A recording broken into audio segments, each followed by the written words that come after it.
So I've asked you a lot about media, but you have all kinds of other interests as well in terms of investing. What are things that are catching your eye these days? Well, they're nothing different. Okay, we have to worry about the planet. Okay, there's no question that what you're having in California is just the tip of the iceberg. The weather changing, the patterns of weather and carbon capture and sequestration. When I started following the utility industry 30 years ago, that was the holy grail. Today, it's renewable energy, solar, wind, but transmission, you got to go from the wind where it's blowing to where the demand is. Then you have to have battery storage for the time in which the wind or the sun is not shining. And then you have to have cybersecurity, Andy, because there are a lot of people that can do funny things. And then on top of that, listen, if a 17 or 18-year-old can hack uh, everybody's content, like Bill Gates, uh, imagine what somebody can do just tinkering. In addition to that, you need battery storage. We are hosting our 44th annual auto parts conference and bringing in, last year we did it on used car companies. It was part of Carvana. It was part of what's going on in CarMax. It's part of what's going on in AutoNation. Vroom has just hitchhiked on that.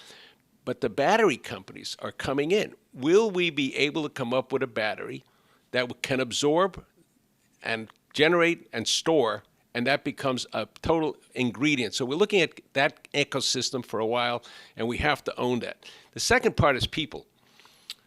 And also tied into the planet, do we want to have protein from non-animal sources, plant protein, and what companies benefit from that? You think immediately about this hamburger company, Beyond Meat, and then Impossible Burger. Yeah. But there's a company in Canada that's a bargain that's put tons of cash flow into developing that business. A stock is cheap. It's called Maple Leaf. So there's a lot of ways. Maple Leaf? Yeah. Mm-hmm. It's located outside of Toronto, like in a suburb, much like Greenwich is a suburb of don't want to say that, and of some other big city like Boston.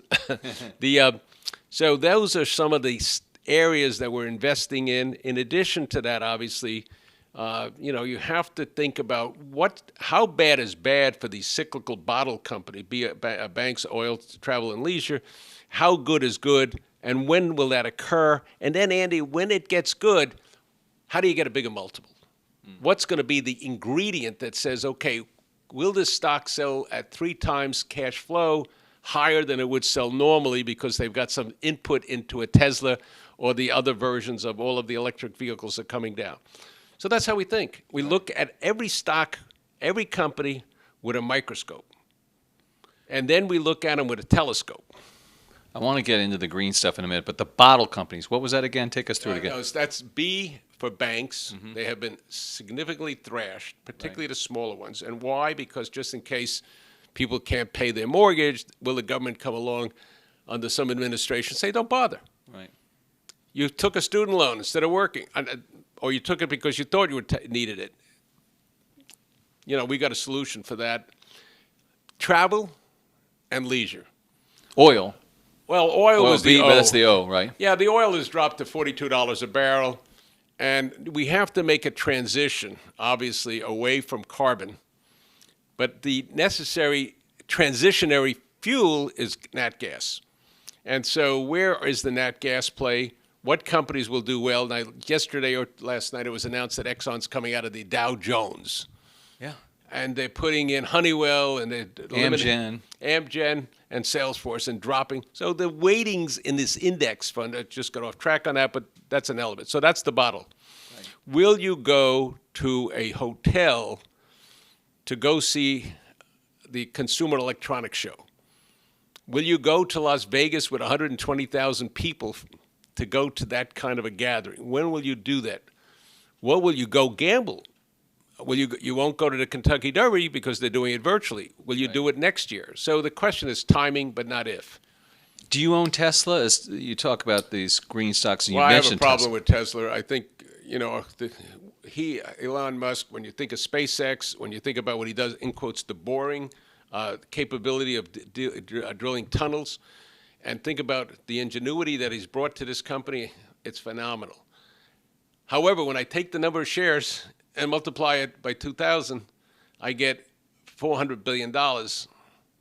And you have about 5 years to grow into that valuation. If I multiply the number of cars today in the world, we're going to produce 82 million. By the year 2025, let's go to 100 million. Are we going to have 10% or 10 million of those electrics? And then today you have 1.2 billion cars on the road, Andy. 1.2 billion in the world.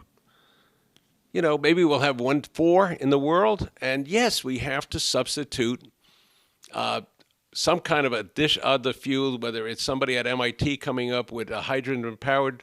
Will it be, nothing better than water and gas, water and air, and so on. So that's work and play. Just think about 100 years ago when Henry Ford came down with the assembly line, the Model T, any color you want for black. And today, electric vehicles are the holy grail of the environment that we're all a part of, whether it's in Europe. And secondly, it's also part of what is a new style of investing, which is ESG.